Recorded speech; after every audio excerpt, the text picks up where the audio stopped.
À quoi joue la CEDEAO, la Communauté économique des États de l'Afrique de l'Ouest? À quoi riment ces sanctions incessantes et infructueuses? Nous en sommes à plus d'un an pour certains pays du déclenchement des crises de gouvernance dans le Sahel, des désordres ayant entraîné des putschs militaires en cascade. Pourtant, on a le sentiment justifié que la situation empire. Voilà un énième sommet extraordinaire de chefs d'État où sont présents 6 présidents sur 12 que compte la CEDEAO, où l'on sort avec un chapelet de menaces et de sanctions, des résolutions infructueuses. À aucun moment, on ne constate une avancée. Jusque quand allons-nous continuer ainsi? Ce qui ressort malheureusement de ce sommet d'Accra et qui conforte la conception populaire de plus en plus sceptique vis-à-vis d'elle, c'est le sentiment que la CEDEAO est pilotée par Paris et l'Union européenne. Je souhaite ardemment que les Maliennes et les Maliens puissent avoir des autorités démocratiquement élues qu'ils méritent, et j'en appelle à la CEDEAO, l'organisation régionale, et à l'Union africaine pour prendre les décisions qui conviennent et que la France appuiera, comme nous l'avons fait à chaque fois qu'ils ont pris leurs responsabilités. Je compte m'entretenir dès demain avec le président Nana Akufo-Addo, président en exercice de la CEDEAO, pour l'appeler à prendre toutes les décisions utiles en la matière. Ces propos étaient tenus 5 jours plus tôt seulement, et là s'accomplit la prophétie, pour ne pas dire l'instruction.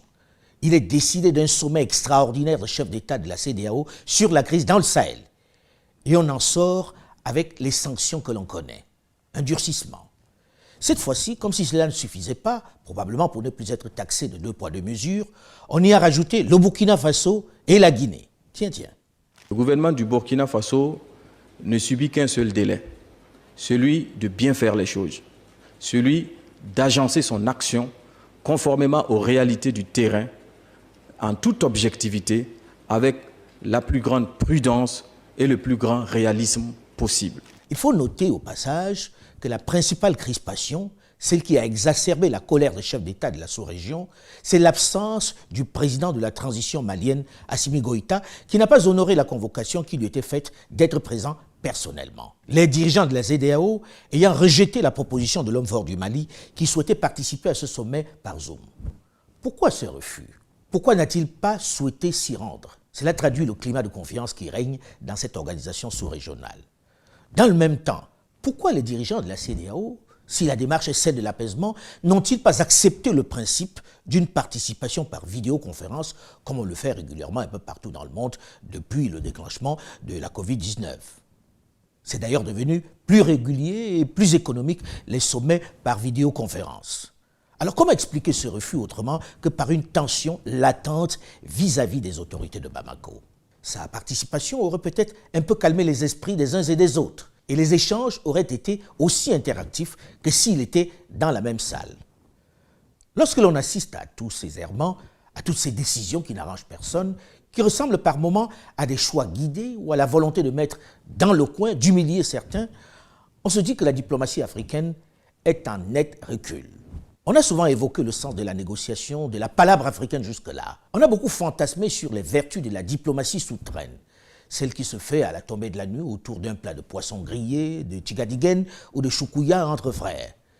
Celle qui se fait discrètement avec des émissaires secrets venus incognito pour trouver une solution. Elle semble avoir laissé place à l'invective, à la force, à l'ego. Un peu comme s'il fallait montrer aux yeux du monde que le continent s'est inscrit dans la modernité.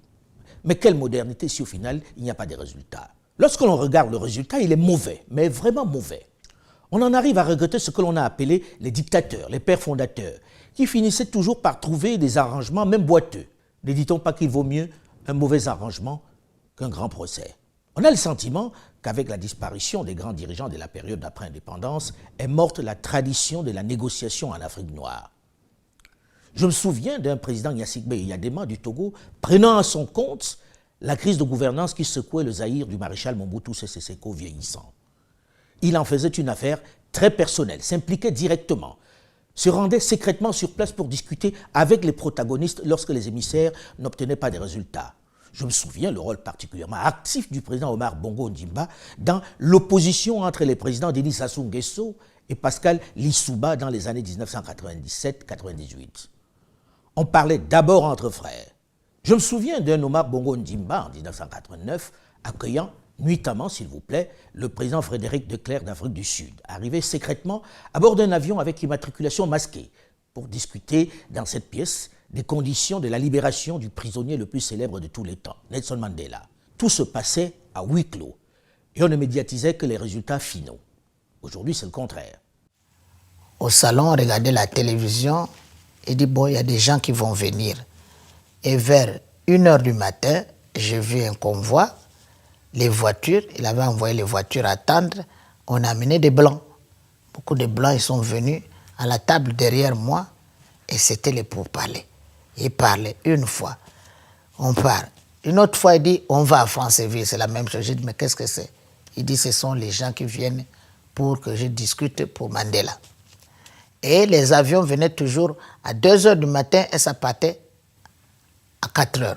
Si c'est minuit, ça partait à 2h du matin. Et parfois, un jour, on est parti les accompagner. Ce sont des avions tout blancs. Il n'y a pas d'immatriculation.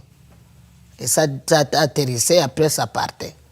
Donc, il m'a dit que c'était ici qu'il était en train de négocier avec les gens de l'Afrique du Sud pour Mandela. À cette période, on croyait en la force de la médiation et de la négociation. Tout n'était pas que sanctions.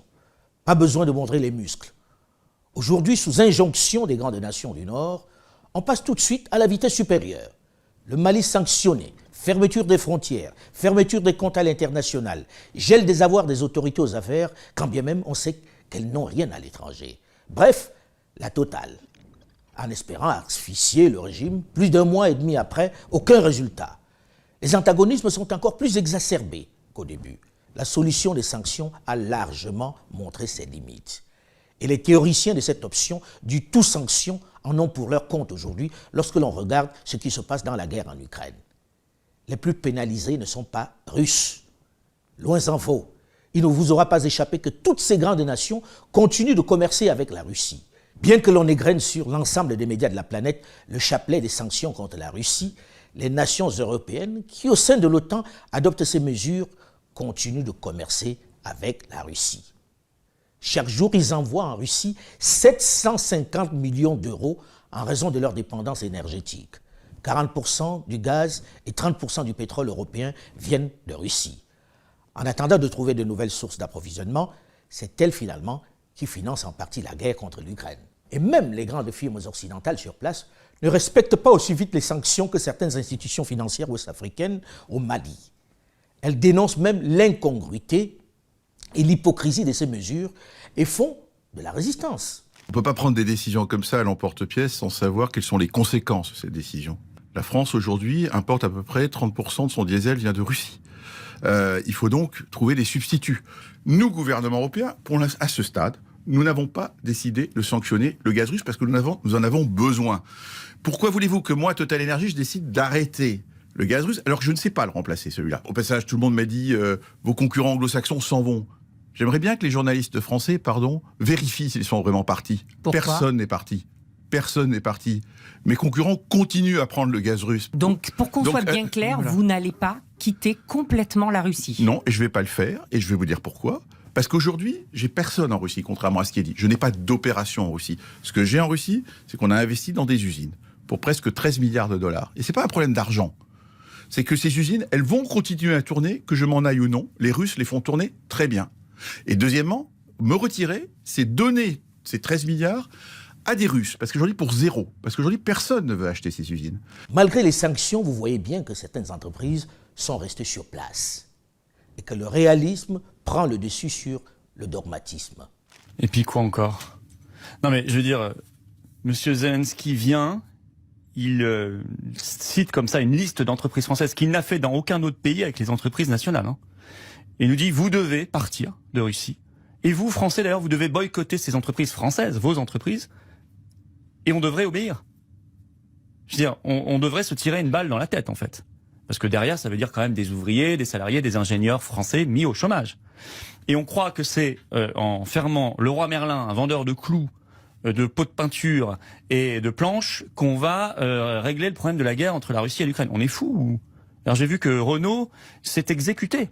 Son deuxième marché mondial. C'est un point de vue moral qui est proposé, vous le savez bien. Alors pas ça, s'il vous plaît, parce que s'il y a un point de vue moral, on va pas à la Coupe du Monde de Qatar en novembre prochain, hein, où il y a eu 6500 morts sur les chantiers. On va pas du tout commercer avec l'Arabie Saoudite qui a fait 377 000 morts selon l'ONU au Yémen par des bombardements depuis des années, donc personne ne parle, donc tout le monde se fout. Non, si on est sur un point de vue moral, on commerce plus avec la Chine, donc faut arrêter le délire. Non, là, on est dans des exigences qui sont disproportionnées de M. Zelensky, qui n'est pas loyal. Nous avons accueilli des réfugiés ukrainiens. Nous lui envoyons même des armes. Moi, je suis contre. Hein. On lui envoie de l'aide humanitaire. Ça, je suis pour. Et en contrepartie, on se prend des insultes, nos entreprises qui sont stigmatisées, ce qu'il ne fait avec aucun autre pays. Mais c'est quoi la prochaine étape? Écoutons-le. Il va demander un virement sur ses comptes offshore qui ont été révélés par les Pandora Papers. C'est ça, M. Zelensky, la prochaine étape? Ce qui est étonnant en discutant avec quelques dirigeants, quelques chefs d'État de la CEDEAO, qui m'ont fait l'honneur d'en parler avec moi en off, c'est le fait qu'ils partagent l'avis que ces sanctions contre le Mali ne résolvent rien pour l'instant, qu'elles sont iniques et ne font que pénaliser les populations. Ils sont également d'accord sur le fait que les élections dans les conditions actuelles ne résoudront rien. Mais qu'est-ce qui les amène à voter malgré tout en faveur du maintien des sanctions? C'est une question qui fatalement amène à s'interroger sur leur indépendance. Comment peuvent-ils, pour certains, penser une chose et voter pour son contraire, tout en sachant qu'ils vont avoir contre eux leur opinion publique?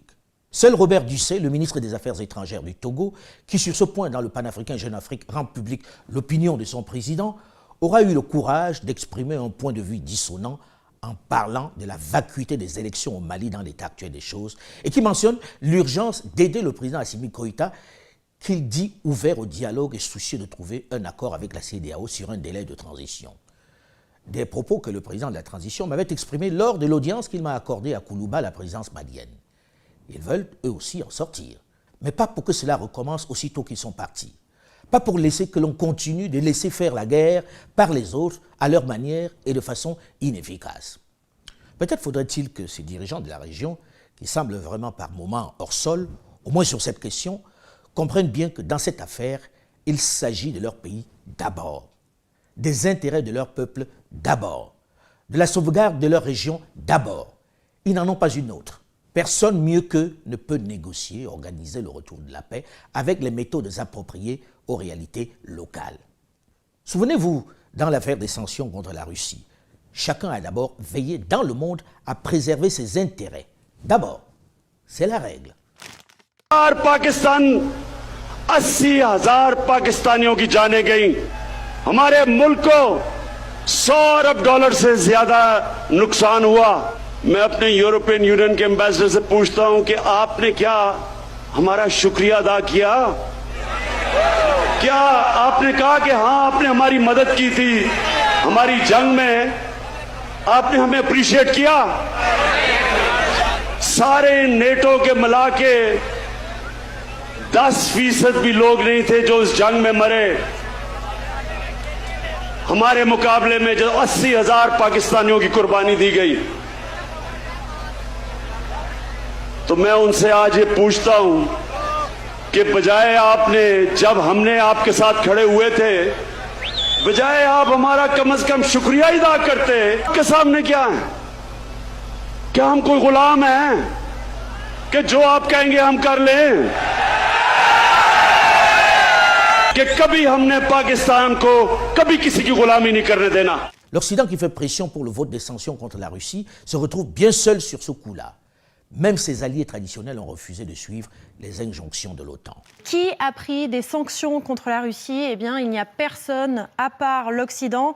Le fameux professeur Walter Russell Mead le résume dans le Wall Street Journal.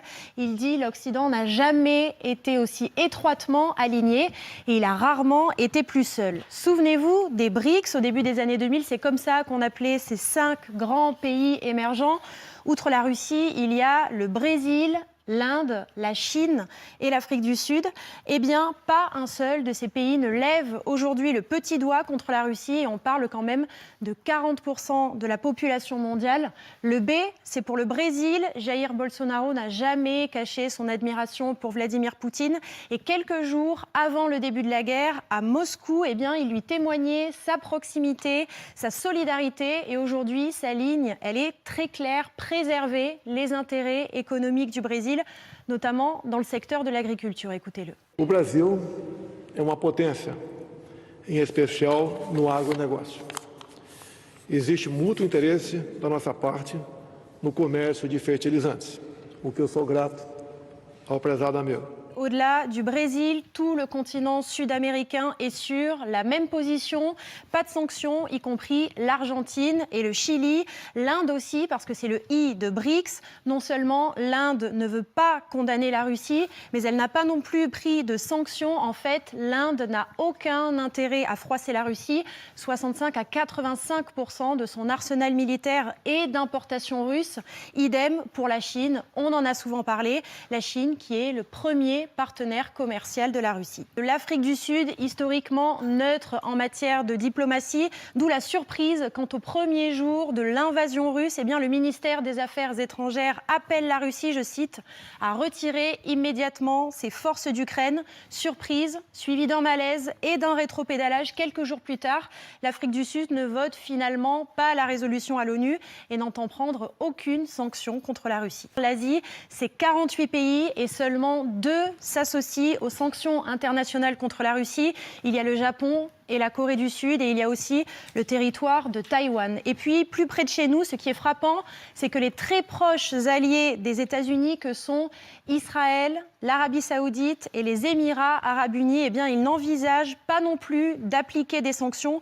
Pourquoi ? Eh bien, tout simplement parce qu'ils ont un autre agenda. Leur priorité, c'est de limiter l'influence de l'Iran. Et pour cela, évidemment, ils ont besoin de l'appui russe. Certains ont d'autres motivations. Dubaï, notamment, paradis pour les milliardaires, n'entend pas du tout renoncer à l'accueil des Russes fortunés, alors même qu'on le sait, les Occidentaux expulsent certains oligarques. Eh bien, Dubaï, au contraire, maintient ses liaisons aériennes et donc, effet immédiat, plus 30 à 35% de Russes à Dubaï en un mois. Et puis, dernier tour d'horizon, il y a l'Afrique, 54 pays et pas un seul ne prend de sanctions contre la Russie, ni même d'ailleurs ne s'associe à ce qui a été décidé par l'Occident. C'est clair, malgré l'impressionnante campagne médiatique en cours, l'Occident sur ce coup est bien isolé. C'est les Noirs qui punissent les Noirs pour faire plaisir aux Blancs. Aucun Blanc ne punira un Blanc pour faire plaisir à un Noir. Les Européens sont unis, soudés comme un seul homme derrière l'Ukraine. Je suis d'accord, ils sont blancs. Ils ont dit que les Ukrainiens, ils ont les yeux bleus, les cheveux blancs. Hitler ne disait pas pire. Les sanctions de la CEDEAO, imposées parfois au mépris des règles qu'ils ont eux-mêmes édictées, s'avèrent particulièrement inefficaces et contre-productives pour les populations, à la fois du Mali, mais également de tous les pays de la sous-région. Elles ne pénalisent pas les autorités maliennes qui ne sont pas dans l'immédiat besoin et qui n'ont pas d'avoir à l'étranger. Elles sanctionnent surtout les populations des pays concernés et des territoires voisins. Les Sénégalais, l'Ivoirien, le Mauritanien sont au moins autant pénalisés par ces sanctions que le Malien ou le Burkinabé. Il n'y a qu'à regarder ce qui se passe avec la Russie. Le monde entier est pénalisé et la Russie a désormais diversifié ses partenaires. Le Mali n'a peut-être pas les mêmes atouts que la Russie pour le moment, mais il a désormais choisi d'évacuer son pétrole, son or et son coton par la Mauritanie, au détriment du port de Dakar.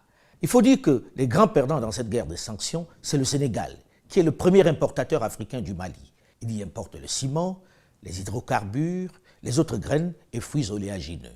Ce qui fait que l'axe Dakar-Bamako représente plus de 67% des produits intra-africains qui arrivent au Mali, contre un peu plus de 18% pour la Côte d'Ivoire.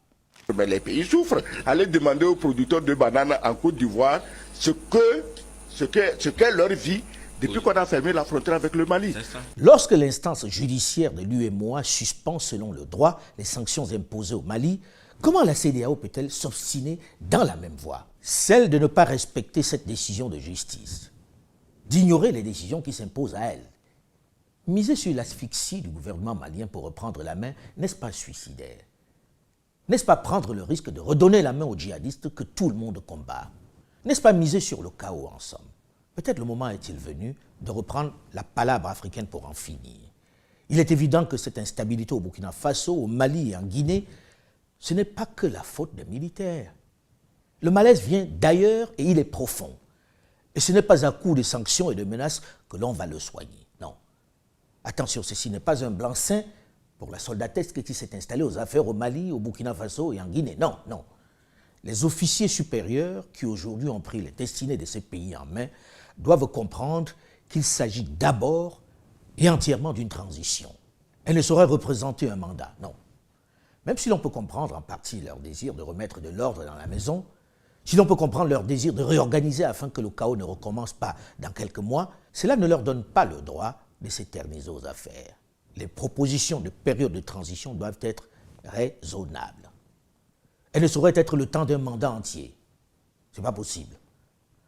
En acceptant des propositions déraisonnables, on ouvre la porte à d'autres coups d'État fantaisistes. C'est un appel d'air que la population ne peut accepter. Et il faut savoir que le soutien dont jouissent les différentes autorités militaires aux affaires se justifie par la volonté des populations de remettre de l'ordre, une bonne fois pour toutes, d'en finir avec la mauvaise gouvernance et d'établir des règles claires pour la suite. Mais il faut le faire vite et bien, au risque de perdre ce soutien populaire qui est assez fragile. Les Maliens ne veulent plus de dirigeants corrompus aux ordres. Les Maliens veulent en finir avec la guerre dans leur territoire. Il en est de même au Burkina Faso et en Guinée. Aux autorités de transition de créer rapidement un cadre et de se retirer. Elles ne sont pas venues pour gérer le pays. Elles sont venues pour réorganiser une gestion saine et efficace du pays. Il ne faut pas qu'elles se trompent sur leur mission, sinon elles en paieraient le prix cher. À eux donc d'être raisonnables et plus souples. Et c'est sûr, elles rentreront dans l'histoire comme celles qui ont assaini la gouvernance dans leur pays. De façon globale, le monde entier entre dans une phase de bouleversement profond. Les paradigmes changent et la domination occidentale est mise à rude épreuve. L'Occident ne s'est jamais senti aussi seul, aussi isolé, aussi malmené. En prenant des décisions trop souvent orgueilleuses, trop souvent impérialistes, elle s'est tirée une balle dans le pied. Pour preuve, cette remise en cause de ses fondamentaux, de ses éléments de pouvoir et de pression. Le mois passé, la Chine décide, dans un silence total, un petit article en 10e page dans Le Monde, la Chine décide d'acheter son pétrole en yuan, convertible en or à Hong Kong. C'est beau. C'est la fin du dollar, 1. C'est la fin du pétrodollar, 2. C'est la fin de la politique de Kissinger, 3. C'est la fin de Bretton Woods. Punto et basta. Personne ne l'a dit. C'est la fin de l'énorme avantage monétaire qu'avaient les États-Unis, c'est qu'ils pouvaient faire tourner la planche à billets indéfiniment et tout le monde accepte ces faux billets. Oui, ce sont des faux monnayeurs, mais officiels. Le jour où la monnaie américaine redevient une monnaie nationale, on va dire, vous avez une dette 6 000 milliards. Non, beaucoup plus que ça, qui correspond à 1, 2 ou 3 fois le PIB mondial. Exact. Bon. Mais dans leur constitution, ils peuvent la répudier. C'est marqué noir sur blanc dans la constitution américaine qu'ils peuvent... Le jour où ils répudient leur dette, les bons du Trésor passent à 0. Et donc, le scénario du dollar qui tombe à rien, comme le Deutschmark entre les deux guerres, et ça veut dire que l'armée américaine rapatrie, ça veut dire que la police n'est plus payée, ça veut dire qu'il y a un danger de guerre civile. Tout ça sont des scénarios possibles. C'est le moment, l'opportunité pour l'Afrique qui, sur ce coup, a eu un peu de courage de prendre sa liberté, de ne pas voter les sanctions contre la Russie de façon mécanique, de bien monnayer son poids diplomatique et économique. C'est le moment où, profitant du fait que le geôlier est distrait, le prisonnier s'évade et prend son destin en main.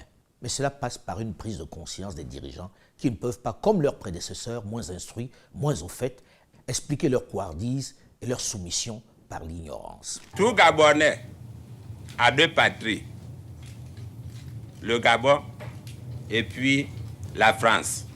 La République centrafricaine, accédant à l'indépendance, ne pourra jamais en aucun cas s'écarter de la République française, car nos tribus ont perdu leurs traditions, leurs mœurs. Nos pays ont été reconstruits à l'image de l'Occident. Ce serait pour nous une mission difficile que de rétablir dans notre pays, en République centrafricaine, les vieilles traditions africaines. Puisque nous sommes appelés à bâtir au cœur de l'Afrique une nation à l'image de la France, nous avons donc tenu à conserver plus solide encore les premiers liens que nos parents et nous-mêmes avaient déjà liés avec la France.